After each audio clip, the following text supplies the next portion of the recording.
And you are now live. Thank you, Aisha. Welcome everyone to FBS Chat. Today we have our special guest, Peter Szabo from Basel. Have I said that right, Peter? Please help me. Yes, you did. Yep. Hello. And the wonderful Tara from Bath in the west of England.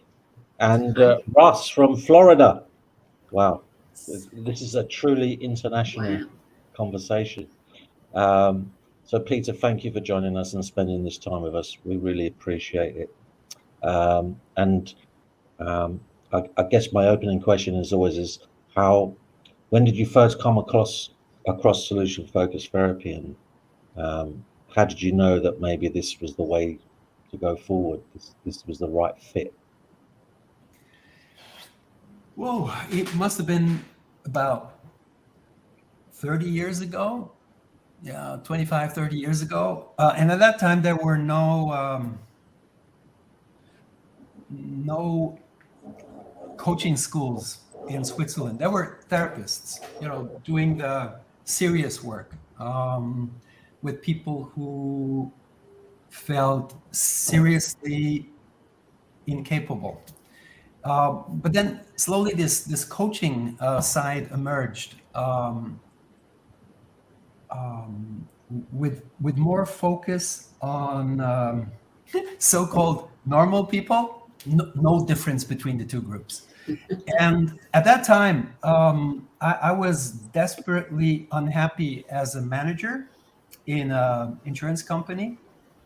And my boss suggested that maybe a coach would help to make a good leader out of me and to make it bearable for my team. It didn't quite work out that way. What I found out during those coaching sessions, that I would, rather than becoming a good manager, I would rather do what that lady was doing with me. So I started to search for a coaching school, and at that time there was only one first coach training institution in Switzerland, and it was called Solution Focus. Later I found out that only a tiny bit of what he was presenting and what we were being acquainted with was slightly close to the work of Steve and Insoo. So I wanted to find out more, and they used to come to Switzerland once or twice a year. And then I think that the strongest exposure to SF was a coincidence. I was a little bit late. My background is Hungarian, and in Switzerland people are punctual. So Steve sits there, the whole group is there, and I'm coming late, and there's only one chair left.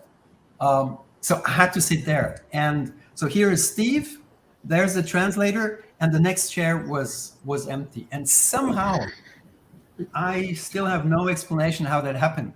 Somehow I had a sense when the translator would not know a word. So I would lean over and whisper it into his ear. And in the afternoon, I landed in the little separate room where Steve was doing interviews with clients. And the translator said, "You need to be there with me, because there I'm totally alone." So that's how I ran across Steve and Solution Focus in practice. So, how once you ran across it, how did it change the way that you worked?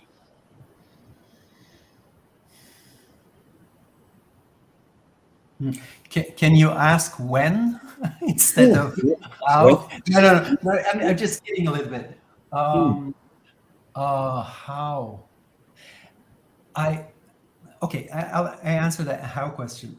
For the first time in my life, hearing what solution-focused work could be about, I felt that the way I am comfortable being in the world might be okay. Up to that point, I was totally convinced that, all the others are okay, but I'm wired in the opposite sense.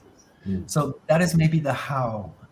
It was like coming home and feeling incredibly comfortable finally with something. Yeah.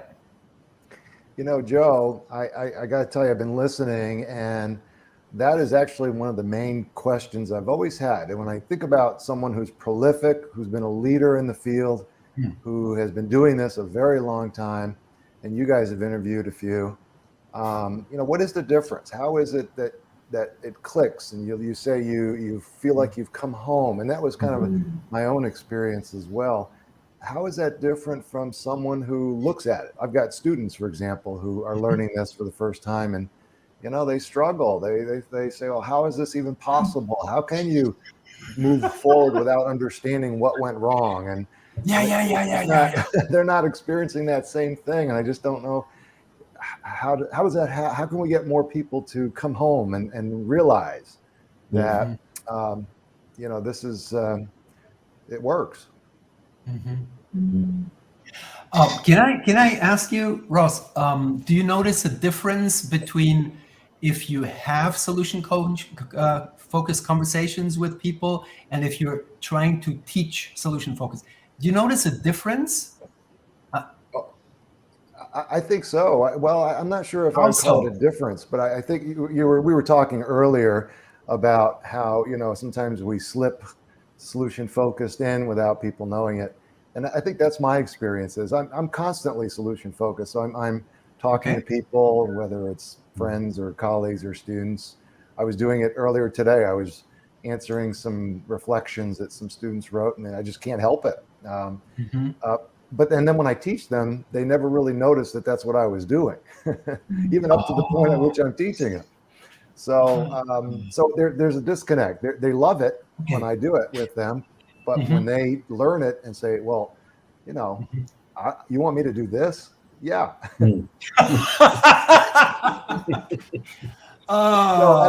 Back to you though, Peter. As I listened to you and you know, I really connected with you. They're just having that, you know, this is it. This is what I've been looking for. That was your experience. But actually, I think I was one of those students that was at first, I don't get this. And when I was doing my social work degree, and that's when I was introduced to the solution focused approach. And yeah, at first I wasn't sure. And it just took just a little bit longer. And how about, sorry, go. No, it's fine. It took a little bit longer, and once it did, it was like, okay. So and I noticed that By the light way, bulb. I'll add a punchline to that story. What I noticed too is that, just like you were saying, Tara, you know, 3 months or 6 months or a year after they've learned it, they're in their internships, and they start to encounter some really tough clients and students. And guess what they're doing? They always come back to, this is really the clearest path to what needs to happen. So they seem to come back, even though they were skeptical at first, when the rubber hits the road. Yeah. What's your experience, Joe? I'm curious. Well, I like you, when you said coming home, when we first were trained by Brief in London. Whoa! I was working. Yeah, and I was working in schools with young people, and it was always about, so what are you going to do next time? How can we get out of this stuck position that you always seem to find yourselves in, and move forward? And it felt like, wow, this is what I've been doing, but I didn't actually know what it was. It didn't have a label. It didn't have. So for you, how was it coming home, Peter? What made it say, right, this is me coming home? What is it about you as a person that made it fit? Okay, probably what I'll be telling you is not the truth, but right now it's a good story. I don't know what I would have answered then.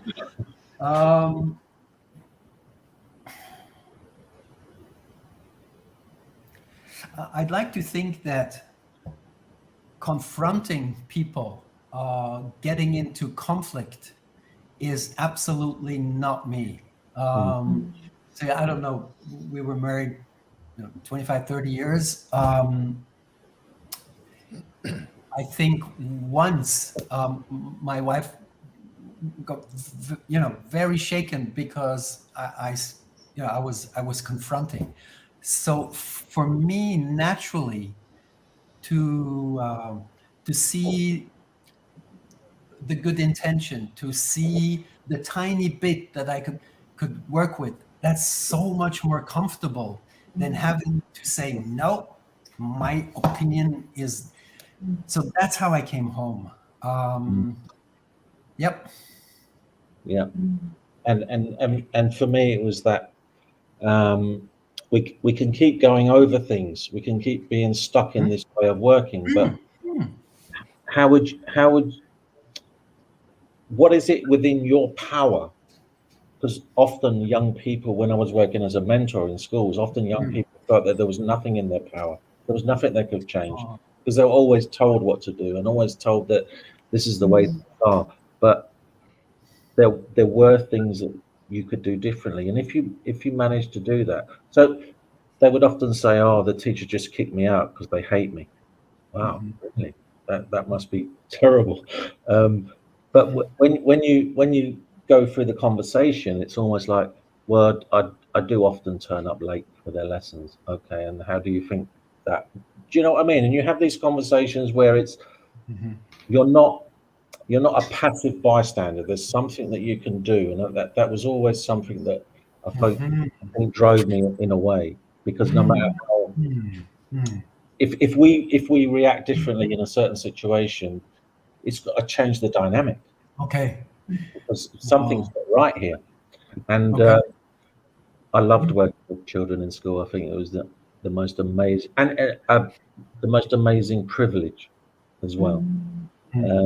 I wasn't one to say, well, you should do this, you should do that. What if you tried something different? What do you think might happen then? And I think that's why it was such a comfortable fit for me, Peter. Yeah. Yeah, and just to kind of add to that, and I work with children and young people in schools as well, and I was thinking about, Peter, what you talk about, the importance of listening, and the quality of how we listen. And I felt that for me was so powerful when we use this, when we're having a solution-focused conversation, and the difference in the way that we listen and the space that we give. And so, and actually, when I listened to your podcast with Elfie and Dominic, and listening to you talk about listening in that conversation, and and about being present, and it really resonated with me. It really kind of connected, and sort of building on what Joe says, young people within the school environment, there's the opportunity to be truly listened to, where people aren't formulating answers or even questions. So I'm really interested to hear more about your perspective on listening and the quality of listening. Okay, and I promise to come up with something before I get into that. What is so clear to you, Tara, that I don't need to think about, telling you a story? So what has become clear to you about listening?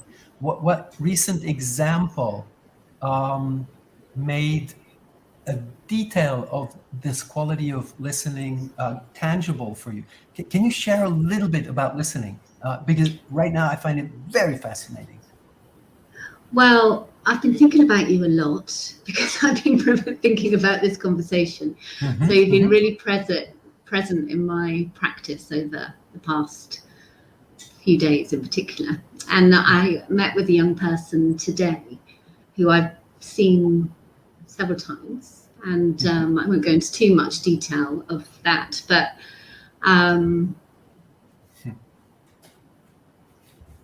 her choice is not to talk in the sessions. And so, Cool. Yeah. so they write. So it's just really the quality of listening and the listening to know words. To know. To know words, to her not speaking. Oh, okay. So Yeah. So I'm asking sort of an opening solution-focused question.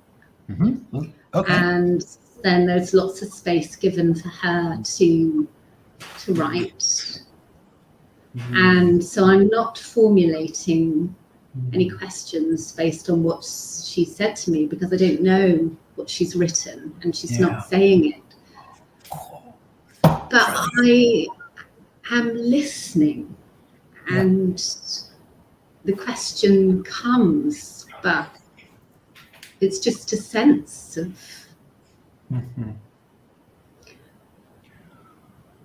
so to me that just listening to, and that to me is sort of the power of listening even without words. I don't know if that makes I think there's a lot of energy, isn't there? When you're just present with someone, there's a lot of energy that's kind of flowing from each other, and there's a lot of unspoken words just there. And sometimes that's all you need. Yeah, Tara, as I'm listening to you, and I think I will Peter, mute myself again. You're kind of hinting at this, way back when Carl Rogers in the person-centered approach, said that this is really not about what we do with people, it's who we are with people. And that's kind of what you guys are describing. And I think, Peter, that's the sense I get with you as well, which is, it's not something you're doing with them, it's who you are with them. So the model really kind of has to become part of your values and your language and your attitude. When I do, so I don't do long coach trainings anymore. Sometimes I'm asked to do 2 days or 3 days. And if I have 3 days, I am experimenting with 3 different titles for the 3 days. The first day, the title of the day is as if it were the questions. And I know there is that aspect. I mean, Tara, you said you started with the opening question. So there will be questions, and there can be more or less useful ones. The second day, the title of the day is, and the focus of attention, let's look at coaching as if it were the listening, our listening. And then the third day, and that's curious now, because Tara, I heard you say, and then something pops up. Yeah, and then you might react to that. The third day, right now, the last time I did it, I call, and that name keeps changing, but last time I called it as if it was the client, as if it were the client. And if something popped up with you, Tara, there's a chance that either it was something that you heard by listening, or it might have been something that was not hearable. And I love your setting where there's no words, but you get access to something different.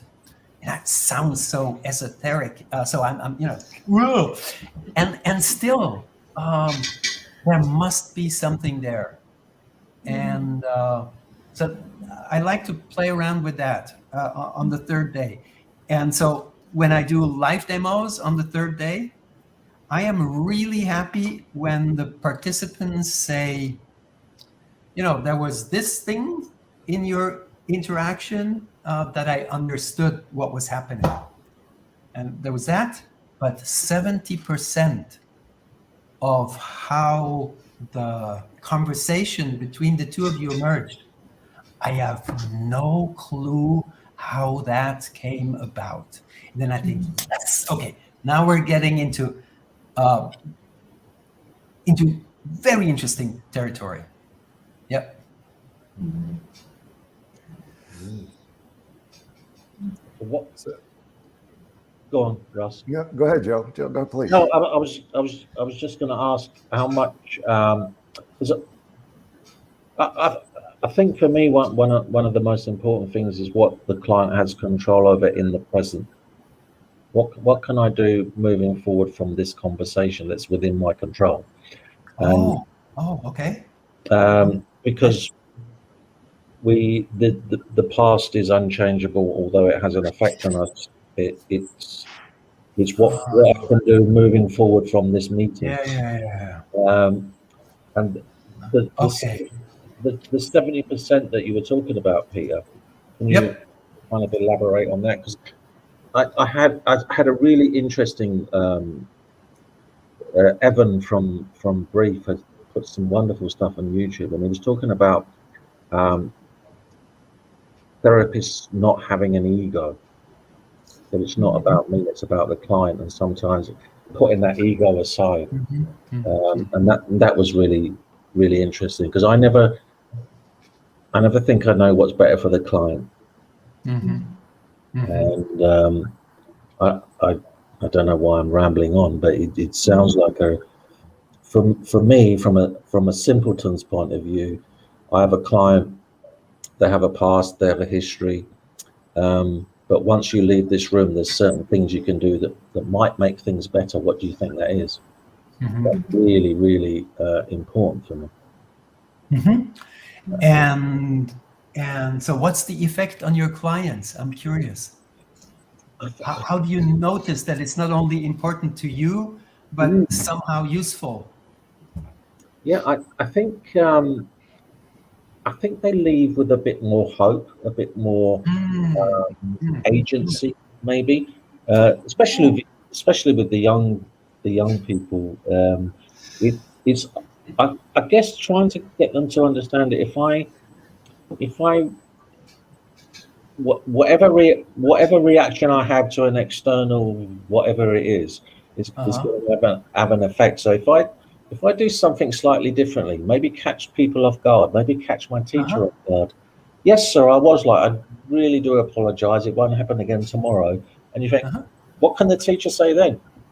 There's nothing left for them to say, but make sure you're here earlier tomorrow. Do you know what I mean? There is a certain amount, no matter how young we are, and I wish I knew it when I was young, but there's ways I react to certain stimuli that can change the whole dynamic. I'm sorry, Peter, I'm just rambling on, but I find this really fascinating.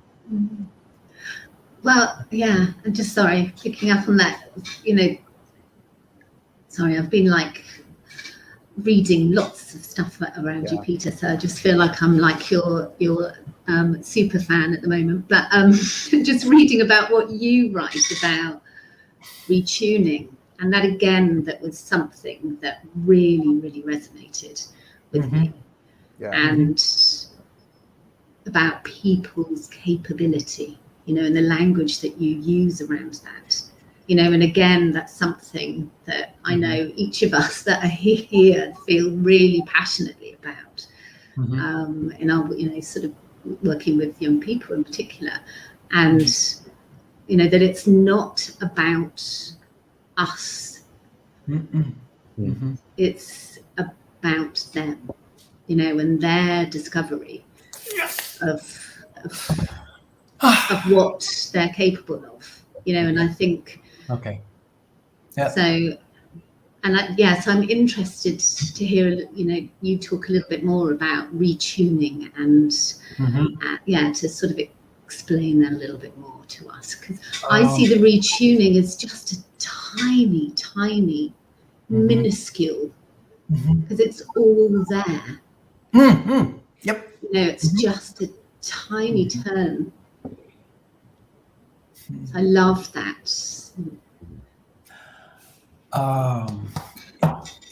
Can I ask you to be very careful about my answer, because it might have nothing to do with your question, and I would like to ask you to remind me of your original question, okay? If I can remember it. Write it down. Oh, do whatever. Okay. So while I was working on the retuning book,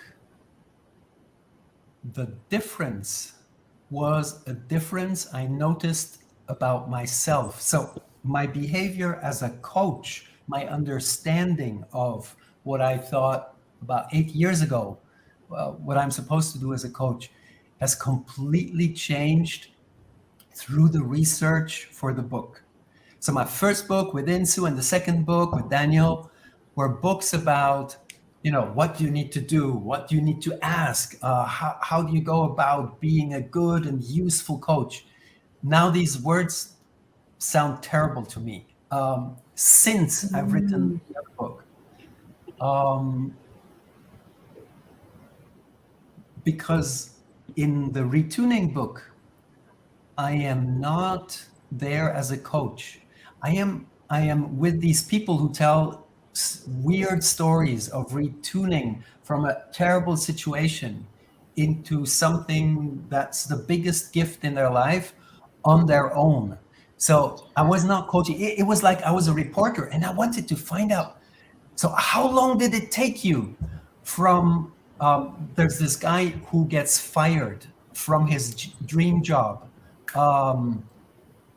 at 11:45 in the morning, in the morning before lunch break. And 20 minutes later, and it's devastating because he's been hoping and dreaming for exactly that kind of job for years, and finally he finds it. And 20 minutes later, he's gone out of the office. He is outside, laying in the grass, and he's taping a video that he later showed me. As I said, I'm so interested in these moments when people go from total desperation to something like opening up a new, much more beautiful, much more worthwhile world. So we talked about those 20 minutes for at least an hour. And I wanted to know every detail. So as he was going down the steps, what were small signs that laying in the grass, he might say, for the first time, I feel that now there's a totally open field. It's like a gift that I can harvest. So we looked at that, and there was no coach around, and he was not acting according to some playbook he'd written about, heard about. We just caught him in the moment when he was going through the retuning process. And so for me, the essence of the book is we all have this capability. Little children, if they want you to buy candy for them, and they try something, they immediately notice that this strategy is not going to work. So, they retune because they want something. So before I'd written the book, I was very aware of how I can be useful as a coach, what I need to do, what the possible questions is, what the quality of listening is. And since I've written the book on people's inherent capability of retuning, even if the worst of the worst happen, if you get a diagnosis that you will die of cancer, that gave me this totally different look at, it takes no input from me. Yes, I'm sitting there. I'm sitting there in a very specific quality, with all my heart, with all my all my solution focused ears, trying to pick up smallest signs of agency, willingness. So yes, I do that, but I don't need to be there because this capability of retuning has been with us for probably, I don't know, maybe not 300,000 years, but maybe 200,000. Wow, that really makes a lot. I'm kind of having an aha experience here with you, Peter. That makes so much sense. So, coming from a deficit approach, you're looking to put something, give something to someone that you don't believe they have. But we're really talking about the opposite. What you just described was kind of post-traumatic growth, for one. But the second part was even more important, and that is that you believe that growth is already there. And so what you're describing is that in retuning, I almost kind of got a picture of you as an archaeologist, with some fine tools, just really starting to uncover. But what you're saying really is that many people can do that for themselves. In some ways, that's really reinforcing for me as well, which is I know we can teach we can teach people to coach themselves. And but you're saying you've really discovered it almost kind of like an archaeologist. You just have to help them adjust their frequencies and really bring out what they've already had. And even these last 3 sentences sound extremely directed for me. Yep. So, and it's fine, I can say that because I catch myself doing it all the time. And so let's laugh together. And we've made a beginning. Yes, we've made a beginning. It reminds me of the story of this this young girl being born in a castle and then sleeping for 100 years. What's the name of the story? Sleeping Beauty. Sleeping Beauty. Sleeping Beauty. Yes. Yeah. Okay. I almost said Rapunzel. That would have been embarrassing.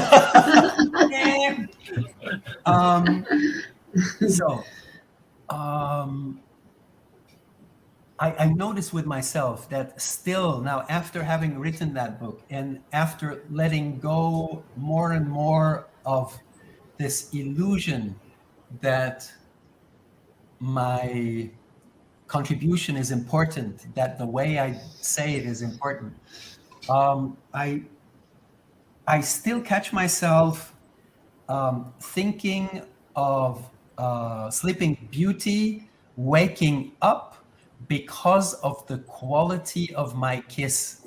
Okay, that's what princes do. And more and more these last months, I catch myself with a totally different perception of what is going on.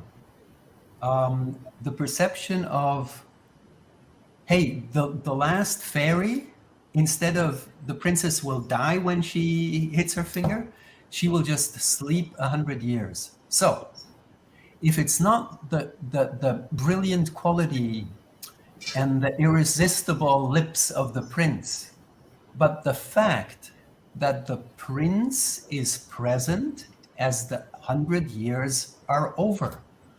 Whoa! Now we're talking presence. Yep. And quality of presence. Some of my colleagues get very angry when I tell this story, because they say, hey, I spent 25 years of my career as a solution-focused therapist or as a coach, solution-focused coach, to all the details of, getting the kiss right. And yes, we did that. And yes, we do know a lot about kissing technique. And this idea of it's already, what you said, Ross, you used the words, it's already there. As they come in desperation, sitting down, it's already there. It's already in them. That is really fascinating. Yeah. Wow.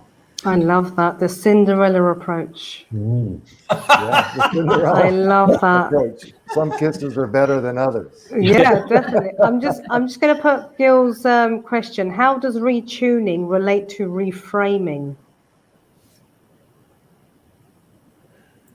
And now I'm just going to mute myself again. I was kind of thinking the same thing, reframing, refocusing, and kind of retuning is a new word for me. So I'm very interested in that. I think I'm starting to get a grasp of it, but maybe you can talk about that a little bit more as it compares to refocusing and reframing. Okay. Ross, you're saying I'm starting to get a grasp on it, and you do this little movement.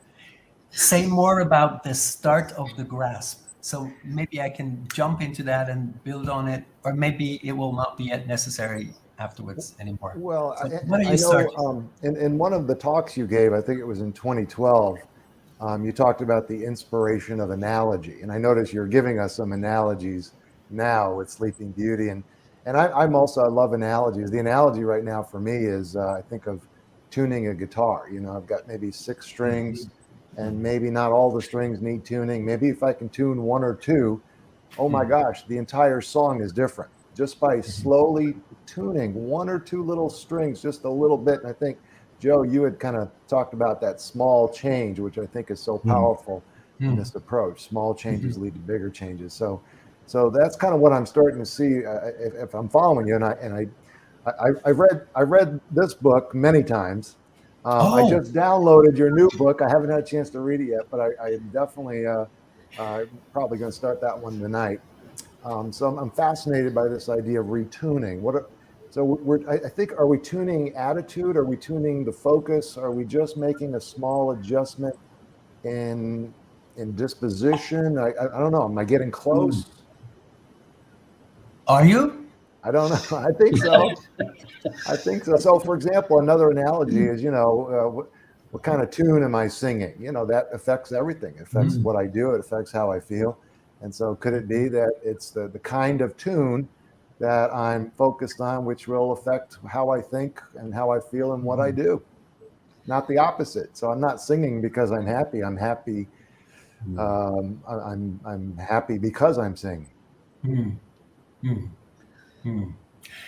And now, Ross, what you describe when you explain retuning is something that you do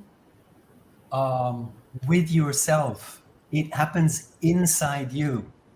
And I'm not sure, Aisha, if that is a valuable difference.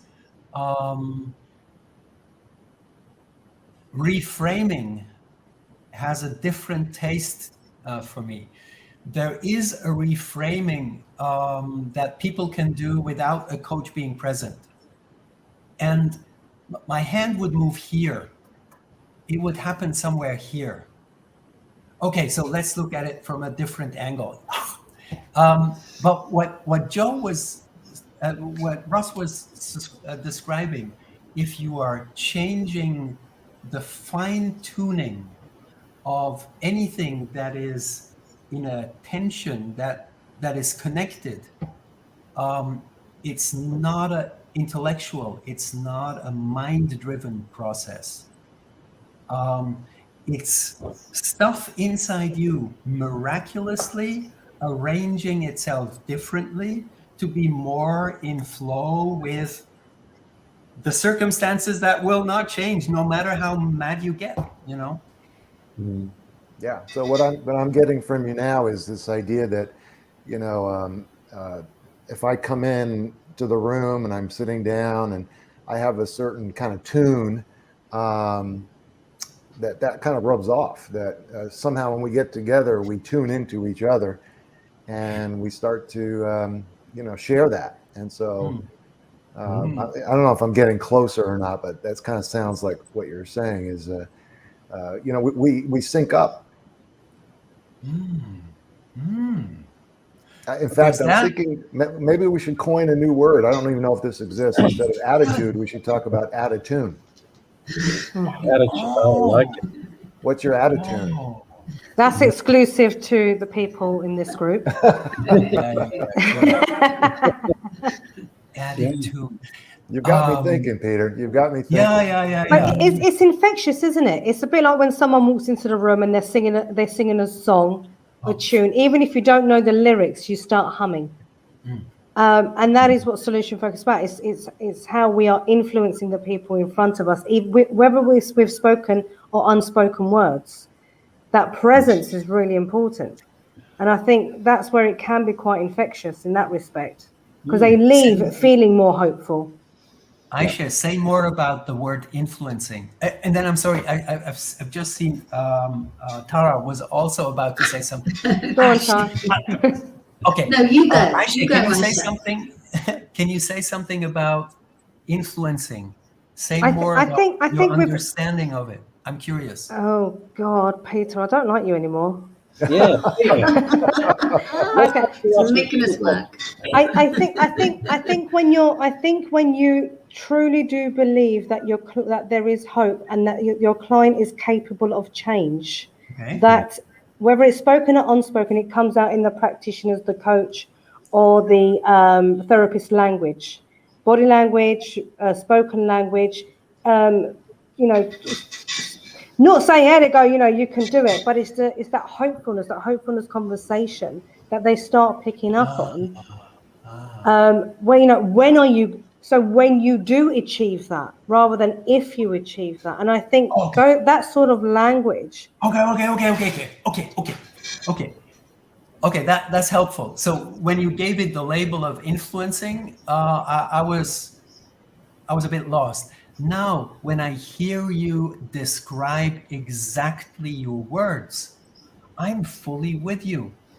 You are curiously asking about something that you suspect might be there, and the client has no clue that it is there, but since you asked, they might make it up just to please you and themselves. Yes.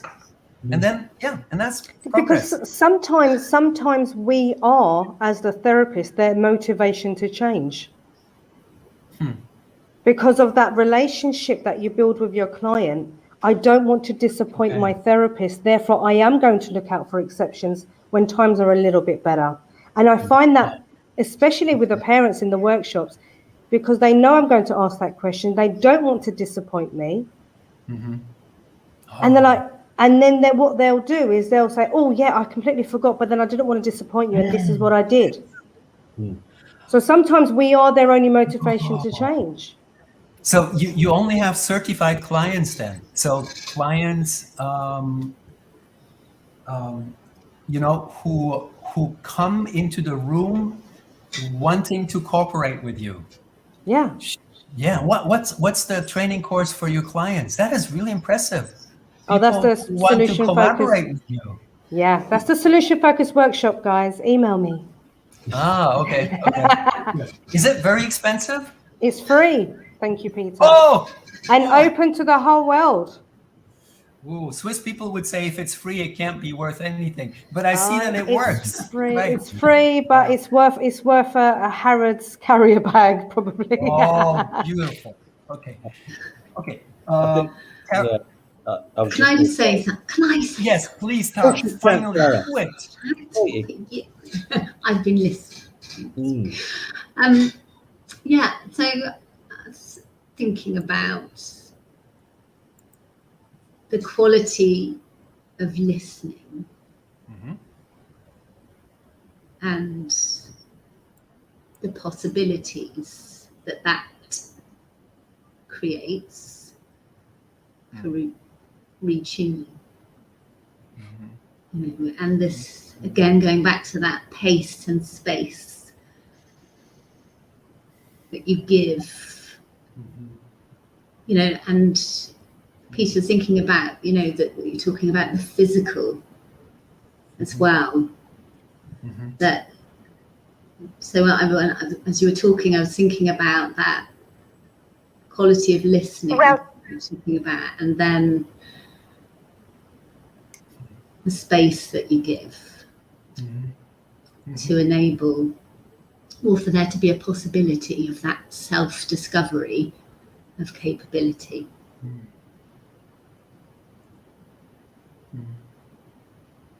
And yeah, so that, and that within that, the space for people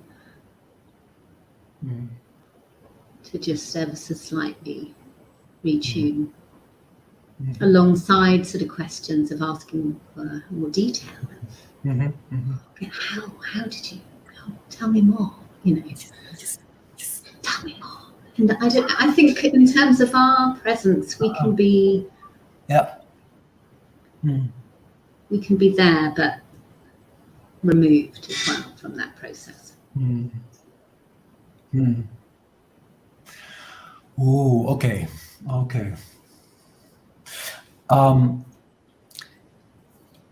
Three things come to my mind. One thing is something that happened about 15 minutes ago. You were still talking, and 2 times it happened that I said something because of the lag, probably with I waited as long as I usually wait when I'm in front of people. And then with the electronic lag, it turned out not to be long enough. So if you rewind the tape, it's very obvious. So Steve said something about this. Steve DeShazer, he was also a gifted musician. And he was always pointing out that music would be unbearable without the pauses. And then he pointed out that in a conversation where client and coach are taking turns, there are 2 pauses at least. One is the pause after the coach finished the question, pause until the answer of the client starts coming. And he said, and there is another pause. And I think it might be maybe the more important one. The client is talking. The client stops talking. And the coach who has not prepared the next question will need thankfully, need to take some time to think of what of all that text do I want to pick? What am I going to, and that creates the pause after the client stopped talking. And it adds to the client's sacred thinking time. Wow. Yep. I love that. And then on good days with well-educated clients, you don't have to even, finish your thoughts about what to pick from what you heard or what next question to ask, because if the pause after the client finished is long enough, the client might come up with a next clarity that has emerged for them. Yeah. I had that with the young person. Sorry, Russ, one more thing. I had that with a young person today that I saw for the second time in school, and then it just kept coming, and I just kind of sat back.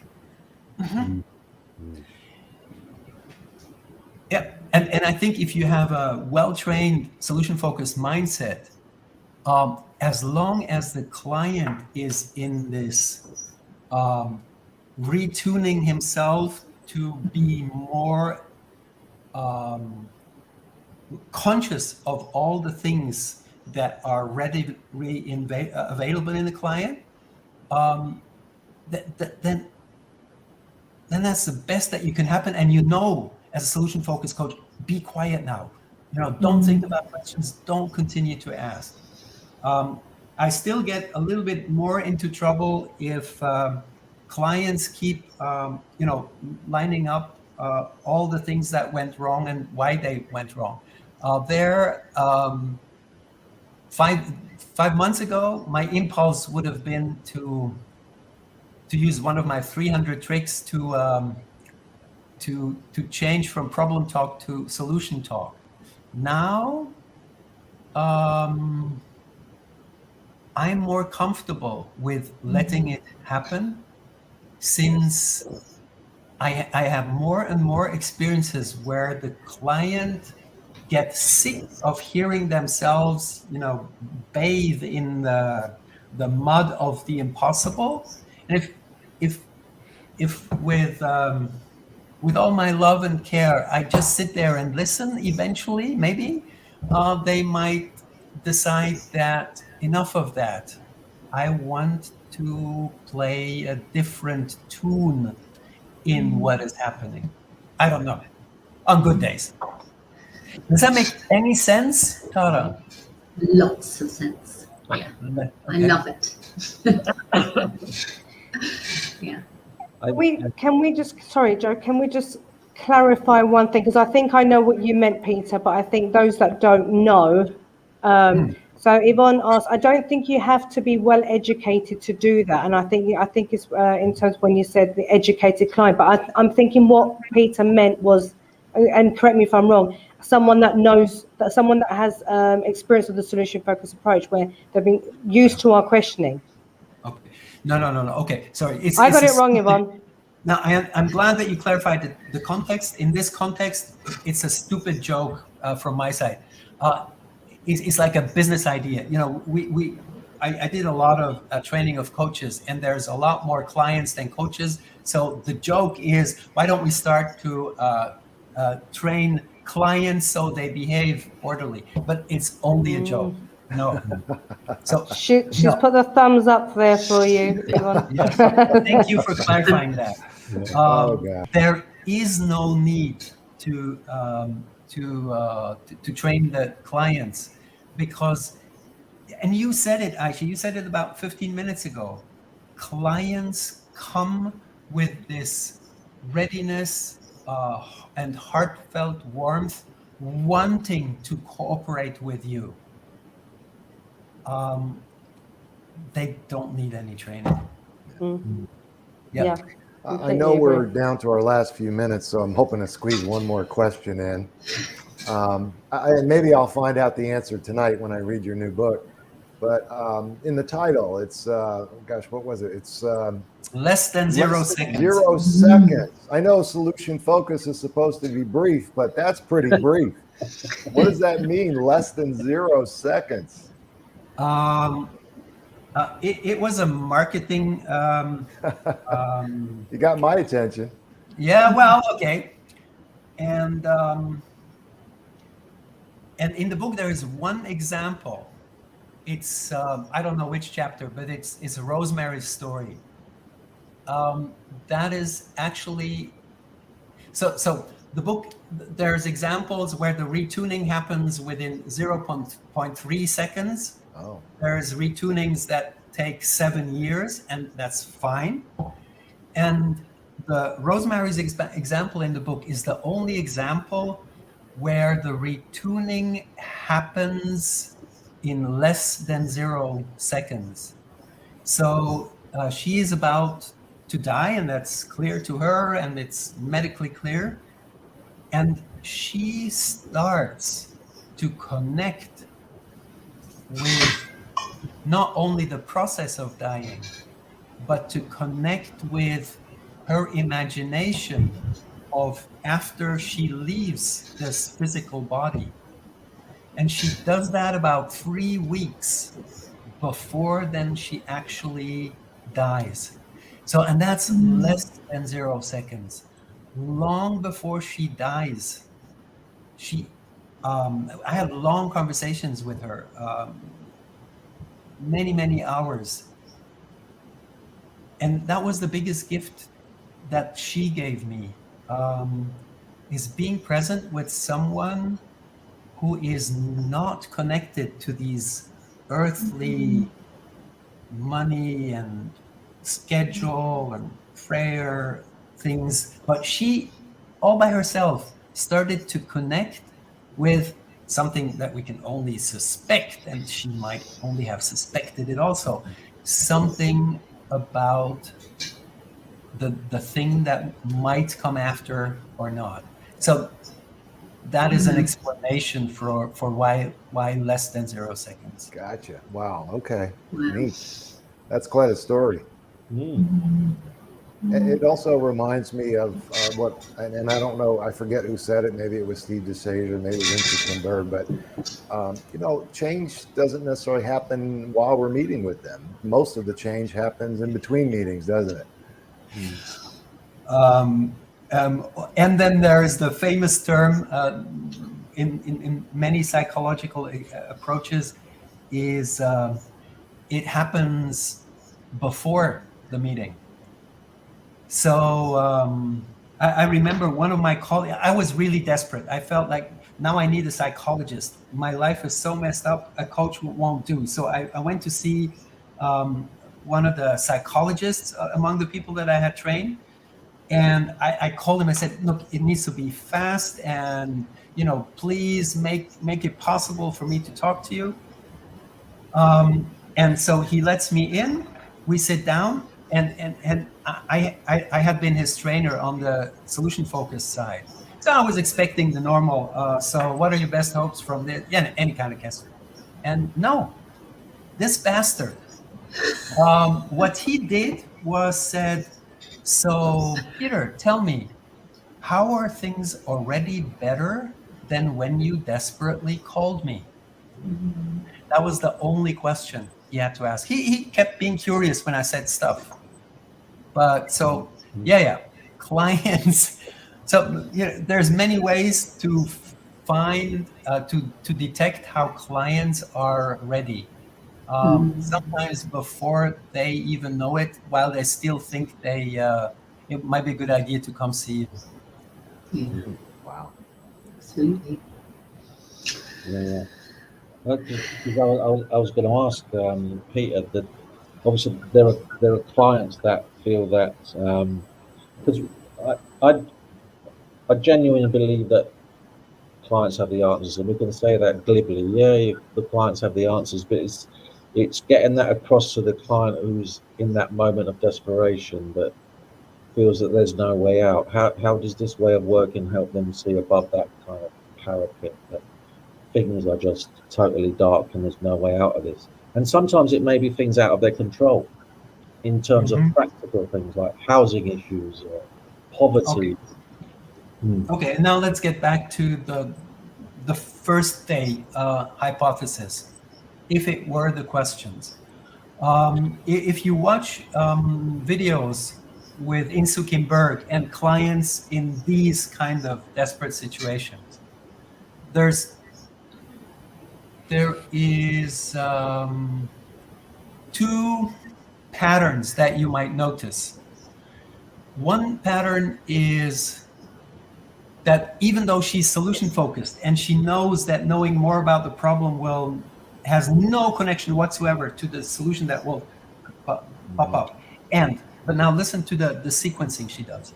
She says, Insoo could do that wonderfully. Oh, that must be terrible. And how will you start to notice that things start to get a little bit better? So the sequencing of, yes, that is unbearable. And so that's one pattern. And then there's the other question that is a beautiful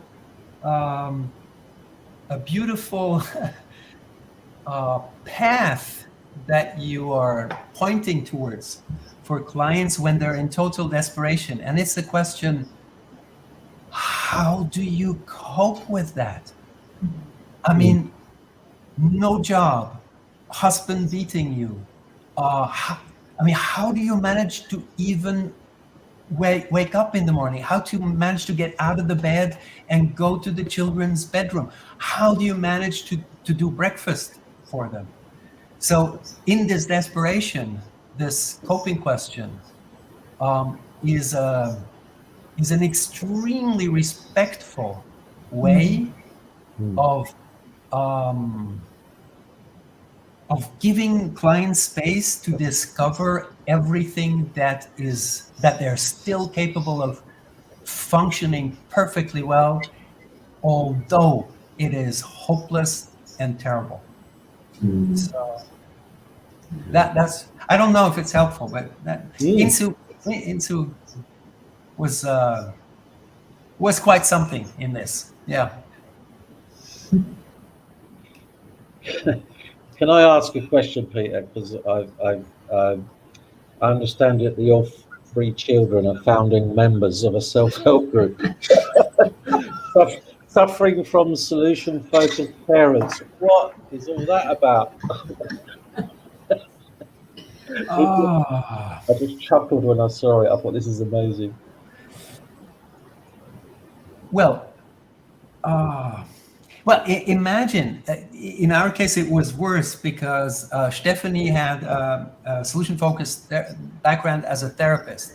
So both parents, when you're desperate, they ask if they're not so skilled yet. They might not do the Insoo trick and say, oh, that must be terrible. How will it be better? But they might stupidly say, okay, now stop this problem talk. And now let's get to they will hate you. Yeah. And even if you get as good as Insoo, they will be sick and tired of these questions, asking about the small, in this terrible fight where you got all beaten up. What was the small moment when you felt a little bit of? So that's how it came up. That's how it came about. And maybe, thank God, they went through puberty. That's when they founded the group. Now all 3 of them are very busy doing the same thing with other people. Yeah. I love that. I was in a very important meeting today, and I saw that part of the bio, and I just could not stop. I was trying to hold that laugh in. Yeah, it was, and I went red in the face, and they're all staring at me. I was like, trying to remain professional at the same time. Yeah, it didn't work at all. One last question, feedback, comments from anybody? I know we are all in awe of Peter, and there's never enough time with Peter. I'm fully aware of that. But any last comments or questions from Tara, and then Russ, and then Joe, and then Peter? I think all that's coming up for me to say at this moment is that how much I've enjoyed this conversation, and how wonderful it's just ignited some really, really important things that I know are going to make a difference. Yeah, So, I would say thank you as thank well, you. Peter. This just really enjoyed our conversation. In fact, I think I read that you sold the company and retired in the last couple of years. And so if we had another half of hours, I'm starting to get to that point in my career. I would want to ask you, as a result of retiring, how is your life better? Love to hear all of those stories as well. How did you retire, even though it was hard? By cheating. Thank you very much for your time and expertise, and really looking forward to reading your new book. Cool. And yeah, it's been wonderful to listen. It's been wonderful to hear the way you work and those possibilities for clients, because I guess that's the most important thing, that our clients leave us hoping, or more hopeful than when they came in. Even if we do that small thing, it's been worthwhile. And I sat in the background tonight more than I normally do, because I've just been like, wow, Peter's asking questions. What's going on? We're supposed to be asking him questions. But it was brilliant. I loved it. Absolutely loved it. Thank you, Peter. It's been really, and I know Aisha's spoken about you. She's met you before, and this is my first time, and I can see why she's so enamored. So thank you. Thank you for spending this time with us.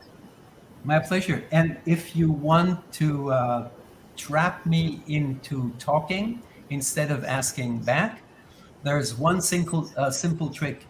I have a collection of stories involving my children, and they're all solution-focused little success stories. We say now. At that time, the kids, not always agreeing. So if you want to have me talk for 45 minutes, I would love to tell you 10 solution-focused success stories from a solution-focused parent and 3 ingenious children who flourished and became brilliant despite a father and mother like that. Love it. That would be fun. How did they manage to do that? So there's tips for our children, is there? Yeah, despite those parents. Wow, that must have been terrible. Yes.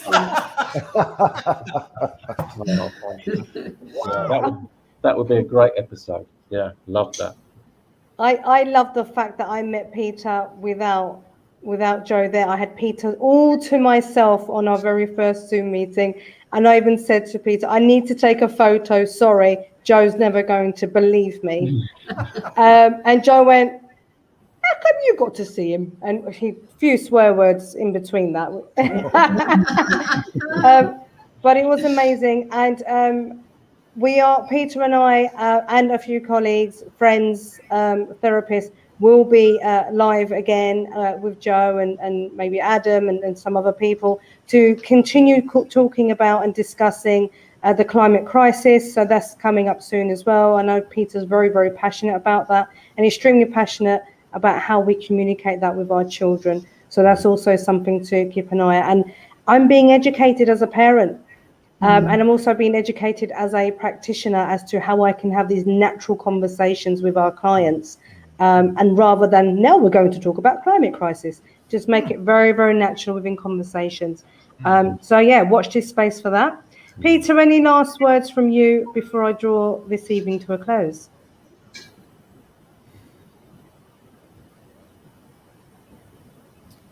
Okay, now this is the pause that I was mentioning, that gives you some time to reflect on if he were to say something, what might it be that would really make a difference to me?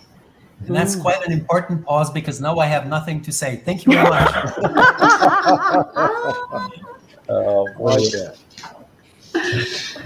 I absolutely love it. Joe got upset. Oh, Joe. Yeah, it's been absolutely brilliant. Thank you so much, Peter. I'll just ask you guys to just stay there for a couple of minutes. Don't go anywhere. And the rest of you, next week, we are in India, I believe. I'm just going to net Joe in. We are in India, and Jassim will be joining us next week, Wednesday evening, all the way from India. Fantastic Jassim. Love him. I love his work, and I love his passion. So that's next week. And we have the 100th FBS Chat coming along in October the 10th. Guys, if you have not booked your tickets, your free tickets to the event of the year, screw everything else. Are you sure it's October the 10th? I've got mine. It's not the 8th, it's the 8th. 8th. I was testing and Tara passed the test. Thank you, Tara. Tara is one of the hosts of the evening. Thank you very much, Tara. So October the 8th, be there or be square. You're going to miss out if you're not there, guys. So, but yeah, so thank you, everyone. And we will see you next Wednesday. Bye-bye.